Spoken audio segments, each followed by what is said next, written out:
Hello students, I am Rajiv Kumar working as Assistant Professor, Department of Applied Science Mathematics, and today we will discuss about the simplex method for the three variables and if the objective function is given in the form of mini z।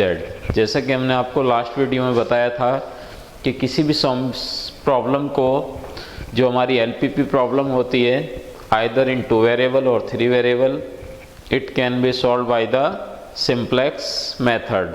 तो last video में हमने जो problem complete की थी वो 2 variables के लिए complete की थी। आज जो हम डिस्कस करेंगे वो प्रॉब्लम हमारी, इसमें काफ़ी कॉन्सेप्ट आपको क्लियर हो जाएंगे कि इसमें कितनी चीज़ें आपको देखने को मिलेंगी कि सिंप्लेक्स को एक स्टैंडर्ड फॉर्म में बनाने के लिए हमें कौन कौन से पॉइंट्स की हेल्प लेनी होती है। तो सबसे पहले हमने आपको क्या बताया था जब सिंप्लेक्स करने से पहले आपको कि इनको एक स्टैंडर्ड इक्वेशंस में बनाना होता है। तो फर्स्ट पॉइंट हमारा था, स्टेप नंबर 1 था कि जब भी हम किसी भी प्रॉब्लम का सॉल्यूशन बनाते हैं तो सॉल्यूशन बनाने के लिए जो हमारे पास ऑब्जेक्टिव फंक्शन है वो मैक्स जेड होना चाहिए। तो आपको इस बार जो गिवन फंक्शन है वो मिनी जेड की फॉर्म में दिया गया है, तो इसको आप कन्वर्ट करेंगे मैक्स जेड। तो यहाँ पर हो जाएगा हमारे पास मैक्स जेड, इसको हम डैश लगा सकते हैं, स्टार लगा सकते हैं, इज इक्वल टू होता है मिनी जेड। कि जब भी आपको कोई ऑब्जेक्टिव फंक्शन दिया जाता है आप उसको मैक्स में चेंज करेंगे तो ये बन जाएगा हमारे पास -x1 plus 3x2 and -2x3। ये प्लस थी माइनस में हो जाएगी, माइनस वाली वैल्यू प्लस में चेंज हो जाएगी और प्लस माइनस में चेंज हो जाएगी। तो फर्स्ट पॉइंट था हमारा कि ऑब्जेक्टिव फंक्शन हमारा ये कहलाता है हमारा ऑब्जेक्टिव फंक्शन। इसको हम किस में चेंज करेंगे, मैक्स की फॉर्म में चेंज करेंगे। सेकंड कंडीशन हमारे पास है कि जो इक्वेशंस हमें लेस दी जाती हैं उनमें हमें स्लैक वेरिएबल को इंसर्ट करना होता है। तो यहाँ पर हमारे पास सब्जेक्ट हो जाएंगी 3x1 minus x2 plus 3x3, less है तो प्लस के लिए हम यूज़ करेंगे यहाँ पर प्लस s1 इक्वल टू 7। उसके बाद आपको नेक्स्ट पॉइंट बताया गया था कि किसी भी इनइक्वलिटी में अगर आपको राइट हैंड साइड में माइनस देखने को मिलता है तो इस माइनस को हमें रिमूव करना होता है, और इस माइनस को रिमूव करेंगे हम माइनस से दोनों साइड मल्टीप्लाई करा देंगे। तो यहाँ पर मल्टीप्लाई बाई -1, इस इक्वेशंस में हमें माइनस से मल्टीप्लाई करानी है तो ये बन जाएगा हमारे पास -2x1 प्लस 4x2, और ये साइन भी हमारा चेंज हो जाएगा, ये बन जाएगा। तो हमने इसको मल्टीप्लाई कराई है, मल्टीप्लाई बाई -1 से मल्टीप्लाई कराने के बाद अब आप ये देख रहे हैं कि इसका जो साइन है वो लेस है। अब फिर से आप इसको इक्वेशंस में बनाएंगे तो ये इक्वेशंस हमारे पास बन जाएगी -2x1 plus 4x2 plus s2 is equal to 12। तो ये सेकंड हमारी चेंज हो जाएगी। अब तीसरी इक्वेशंस के लिए फिर देखेंगे, यहाँ पर हमारे पास भी लेस साइन दिया गया है तो लेस के लिए हम s1 s2 s3 हमने यूज़ किया है। अब यूज़ करेंगे हम -4x1 plus 3x2 plus 8x3, और यहाँ पर हो जाएगा हमारे पास plus s3 is equal to 10। तो हमारे पास ये 3 इक्वेशंस हमने रेडी किए हैं। अब इसको जो हमारे पास ऑब्जेक्टिव फंक्शन है इसको भी हम चेंज करेंगे। तो ऑब्जेक्टिव फंक्शन में भी हमारे पास टोटल 6 वेरिएबल होने चाहिए।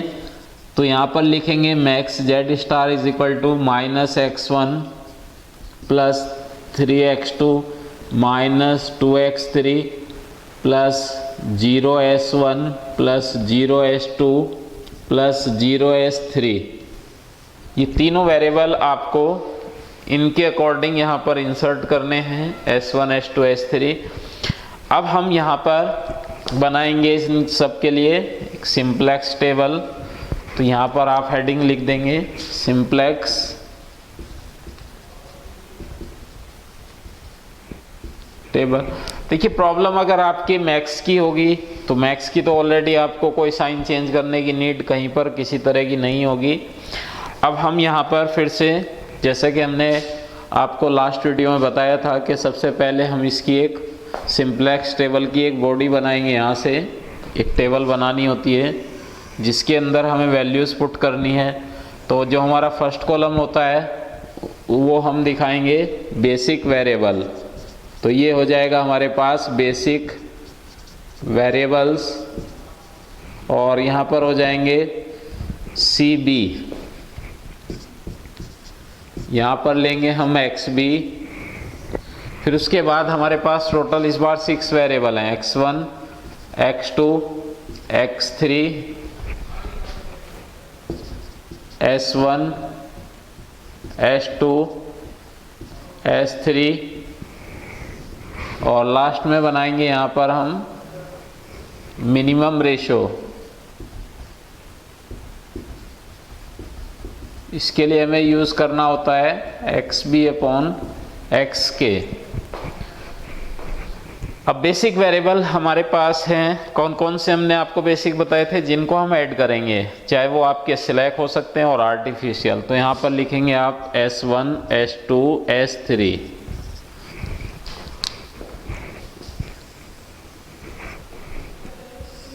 इसको थोड़ा स्पीडली करेंगे। अब यहाँ पर CB जो होंगे हमारे पास वो हो जाएंगे 0 0 0, क्योंकि 3 वेरिएबल में तो थोड़ा सा आपका टाइम काफ़ी लेगी ये प्रॉब्लम, थोड़ा इसको स्पीडली करेंगे। तो यहाँ पर जो हमारे पास XB है उसमें वैल्यू होती है, यहाँ पर पुट करेंगे। ये सब हमने आपको ऑलरेडी लास्ट वीडियो में काफ़ी डिटेल में एक्सप्लेन किया था कि ये हम जो राइट हैंड साइड दी जाती हैं उनको यहाँ पर पुट करना होता है, और बॉडी में हम इनके कोफिशिएंट पुट करेंगे। तो यहाँ पर हो जाएगा हमारे पास 3 -1 3 1 0 0। फिर नेक्स्ट है हमारे पास -2 4। देखिए इसमें x3 नहीं है, तो जिसका वेरिएबल आपके पास नहीं है उसका कोफिशिएंट 0 होता है। फिर 0 1 0।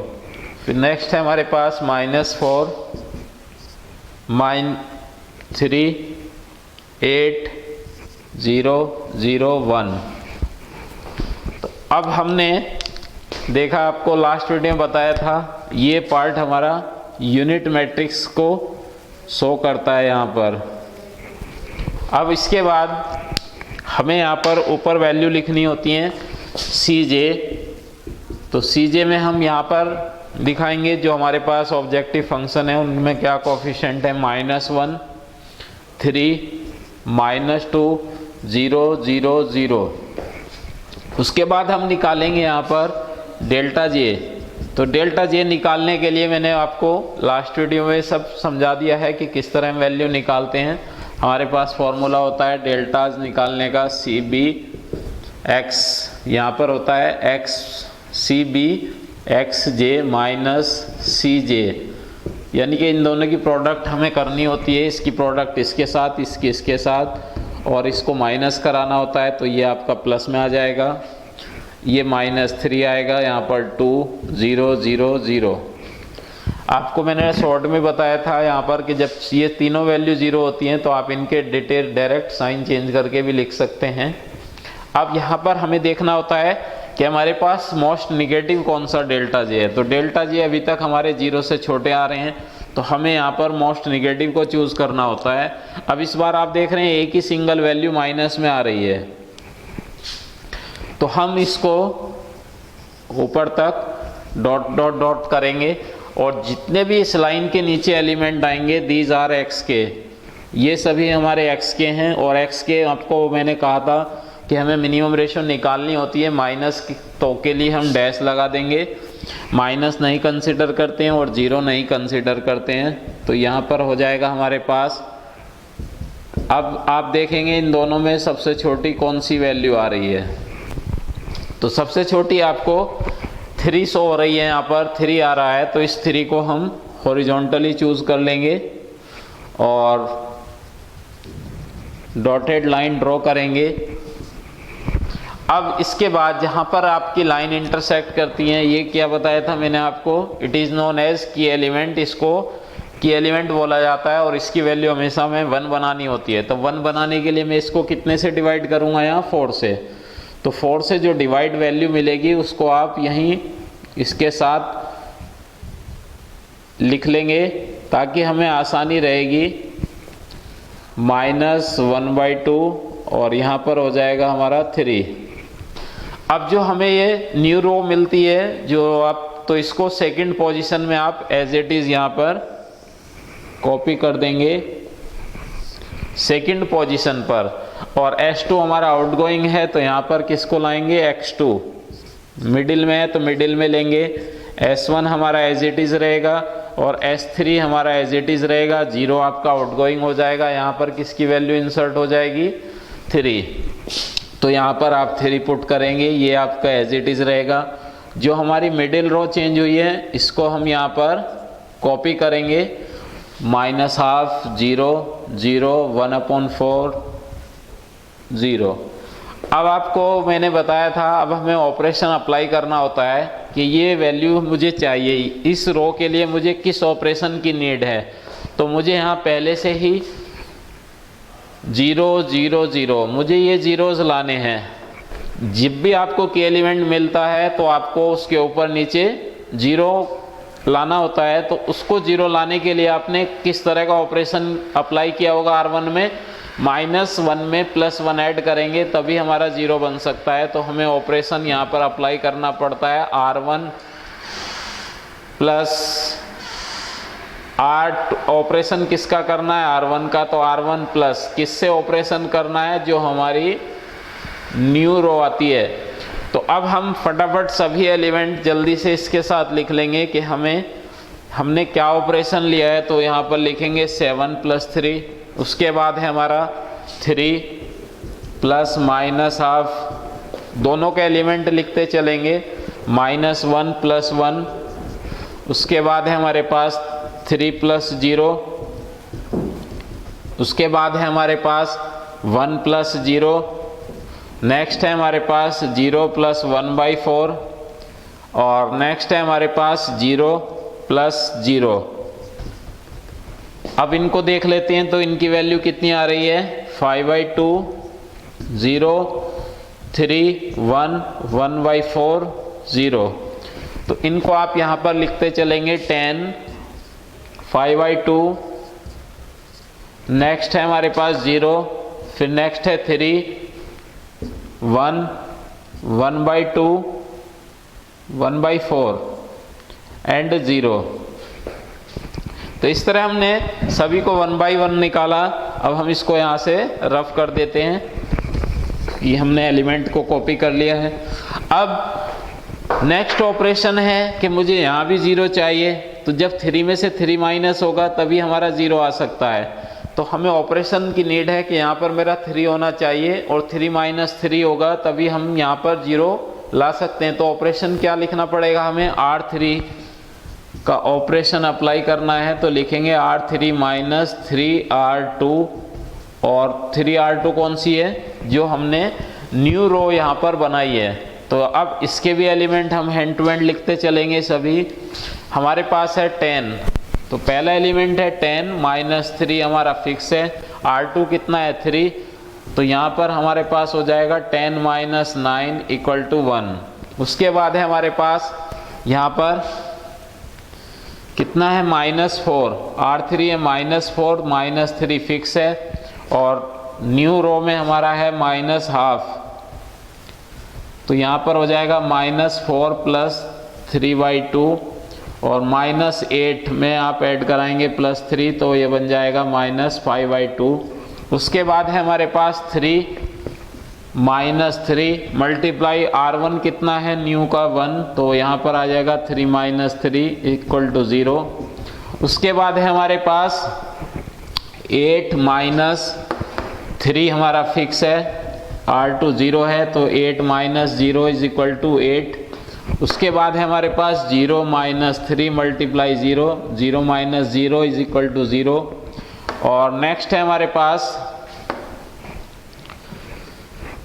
0 - 3 मल्टीप्लाई 1/4, 0 - 3/4 = -3/4। और लास्ट है हमारे पास 1 - 3 मल्टीप्लाई 0 = 1। अब सभी एलिमेंट को हम यहाँ पर 1 by 1 लिख लेते हैं। तो ये आया हमारा 1, फिर -5/2, फिर है हमारे पास 0, 8, 0, -3/4 एंड लास्ट में लिखेंगे 1। ठीक है यहाँ तक।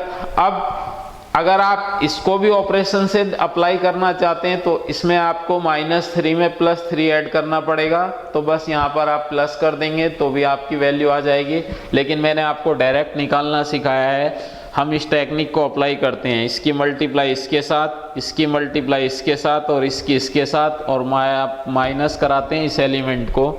तो देख लेते हैं यहाँ से, मैं ऑपरेशन से नहीं निकालूंगा डेल्टाज की वैल्यू, मैं फॉर्मूले की हेल्प लूंगा यहाँ पर।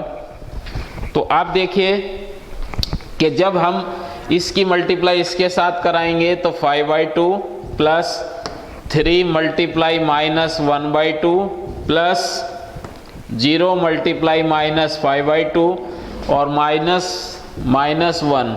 तो अगर हम इसको देखें ये वैल्यू दोनों 0 हो जाएंगी, तो -3/2 और +1 = -1/2। तो यहाँ पर हमें मिल रहा है -1/2। इसके बाद नेक्स्ट वैल्यू को निकालेंगे। नेक्स्ट को देखिए यहाँ से, इसकी प्रोडक्ट इसके साथ 0, 3 मल्टीप्लाई 1 3, 0 मल्टीप्लाई 0 और 3 - 3 कितना हो जाएगा, 0। वो तो हमने पहले से ही फिक्स किया हुआ है कि यहाँ 100% 0 होना है। उसके बाद है हमारा 0 मल्टीप्लाई 3, 3 मल्टीप्लाई 0 0, 0 मल्टीप्लाई और ये आपका -2 किस में चेंज हो जाएगा, +2। ये वैल्यू 0 हो जाएंगी, ये दोनों 0 हो जाएंगी और माइनस इसको कराएंगे तो यहाँ पर 0 आएगा। उसके बाद इसकी मल्टीप्लाई इसके साथ 0, 3 मल्टीप्लाई 1/4 3/4, तो यहाँ पर आ जाएगा हमारा 3/4, -0 कराएंगे तो सेम वैल्यू आपके पास रहेगी। और यहाँ पर भी आपको 0 0 0 0। तो इस तरह हमने सभी डेल्टाज निकाले, लेकिन इस बार भी हमें डेल्टा एक वैल्यू फिर से हमें माइनस में मिल गई है यहाँ पर, और जब तक हमारी वैल्यू माइनस में रहेगी तब तक हम सिंप्लेक्स को यहाँ पर स्टॉप नहीं कर सकते हैं। और यहाँ पर हमने आपको बताया था hand to hand max Z भी निकालते चलेंगे कि मैक्स जेड स्टार निकालेंगे, क्योंकि हमने चेंज किया हुआ है, इसकी प्रोडक्ट इसके साथ इसकी इसके साथ तो 0 आएगा। और यहाँ पर जो मैक्स जेड स्टार निकालेंगे वो वैल्यू आएगी 0, 3 मल्टीप्लाई 3 9 और 0 मल्टीप्लाई 1, तीनों को ऐड करेंगे तो वैल्यू कितनी आ जाएगी, 9। अब हम फिर से रिपीट करेंगे सिंप्लेक्स को, तो यहाँ पर इसको चूज़ करेंगे, एक वर्टिकल लाइन हम ऊपर तक डॉटेड ड्रॉ करेंगे। अब देखिए इसमें ये वैल्यू भी आपकी माइनस में आ रही है और ये वैल्यू भी माइनस में आ रही है, तो मैं दोनों को डैश लगा दूंगा।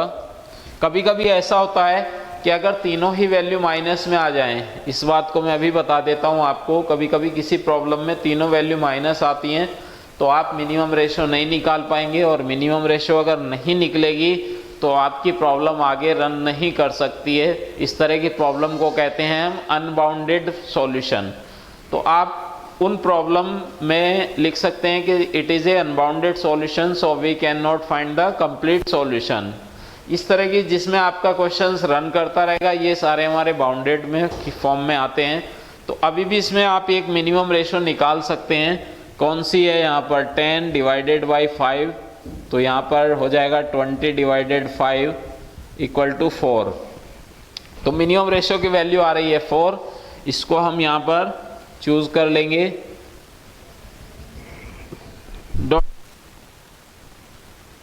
इस प्रकार आप यहाँ पर डॉटेड लाइन ड्रॉ करेंगे हॉरिजॉन्टल, और एक हमने ड्रॉ की है वर्टिकल। तो जहाँ पर हमारी दोनों लाइन इंटरसेक्ट करती हैं वो आप सबको पता है कि ये कहलाता है हमारा की एलिमेंट, और की एलिमेंट ऑलवेज विल बी 1। तो इसको 1 फिर से हमें बनाना है, तो 1 बनाने के लिए क्या करेंगे, इसको 2/5 से मल्टीप्लाई करा लेंगे। तो मल्टीप्लाई कराने पर हमारे पास ये बन जाएंगे 6/5, 2/5 और 1 यहाँ से 2/5, 1/4, 2/5, यानी कि आपके पास आ जाएगा 1/10 एंड 0। और यहाँ पर हमने इसको मल्टीप्लाई किया हुआ है तो यहाँ आ जाएगा 4।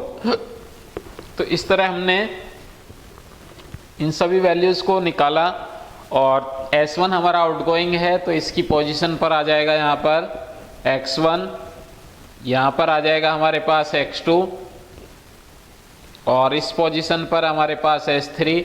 0 हमारा आउटगोइंग रहेगा और यहाँ पर आ जाएगा -1, 4, 1, 0, 6/5, 2/5, 1/10, 0। आगे देखिए इसमें अब हमें यहाँ पर 0 चाहिए और यहाँ पर 0 चाहिए, तो 0 हम यहाँ पर लिख लेंगे,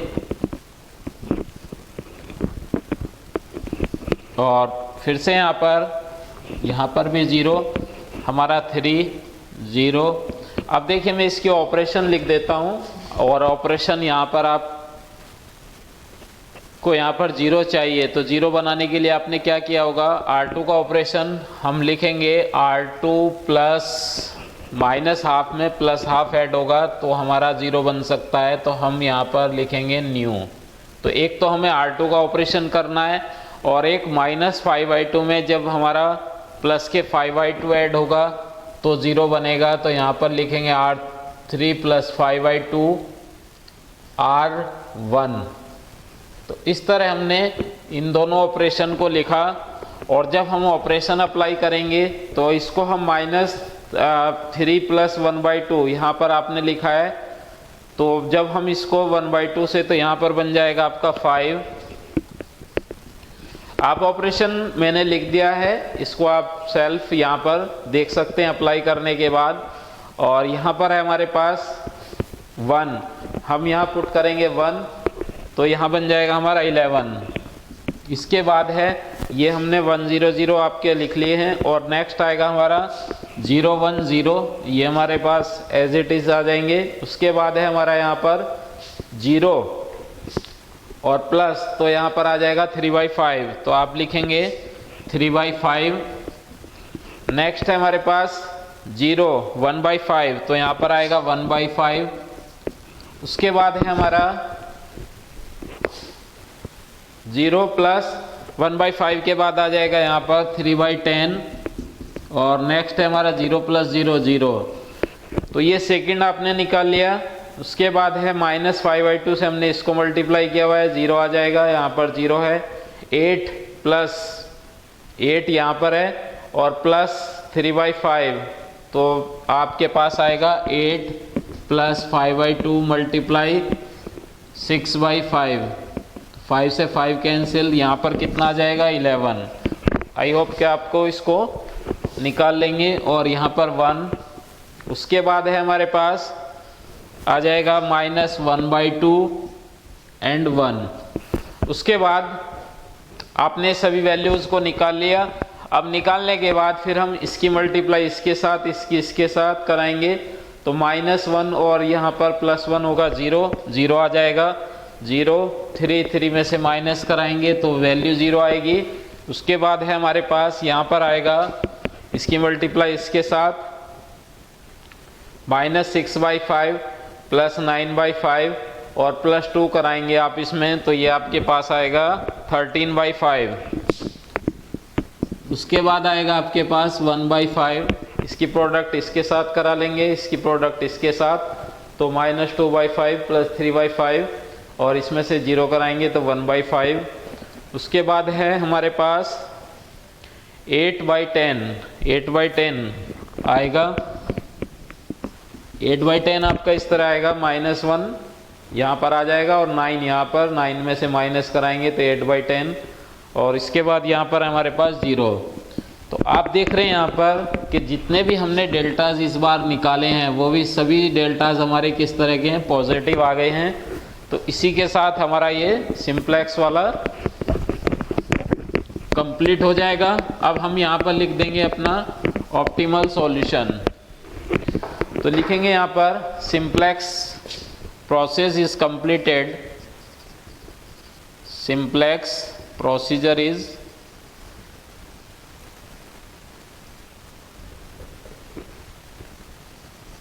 completed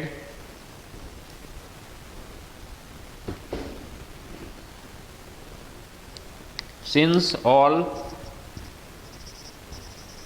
delta j are positive. जितने भी आपने डेल्टा जे निकाले हैं वो सभी कैसे हैं, पॉजिटिव हैं। अब लिखेंगे the optimal solution is, the optimal solution is, optimal solution क्या हो जाएगा हमारा, अगर हम मैक्स स्टार निकाल के देखेंगे यहाँ पर कि कितनी आ रही है वैल्यू मैक्स जेड की, ये आएगा हमारे पास -4 + 15 + 0 = 11। तो यहाँ पर हम लिख रहे हैं मैक्स जेड = 11, जबकि हमें आंसर किसका चाहिए था, मिनी का। तो यहाँ पर जो हमारे पास हो जाएगा मिनी जेड वो हो जाएगा -11, उसके साथ x1 कितना आएगा 4, x1 4, x2 5 और x3 हमारा इसमें चेंज नहीं हुआ है, तो x3 को क्या रखेंगे हम यहाँ पर 0। अब देखिए मैंने पहले भी आपको बोला था कि अगर कभी भी आपको आंसर वेरीफाई कराना है तो यहाँ पर आप आंसर को वेरीफाई करा के देख लीजिए। मिनी जेड = कितना आएगा, x1 कितना है 4 -3 × 5 + 2 × 0, तो 4 - 15 = -11। तो हमारा दोनों आंसर यहाँ से वैल्यू मैच कर रही हैं, तो इस तरह हमारा आंसर वेरीफाई हो जाता है। तो इसी के साथ ये 3 वेरिएबल प्रॉब्लम भी हमारी सिंप्लेक्स में कंप्लीट हो जाती है। Thank you.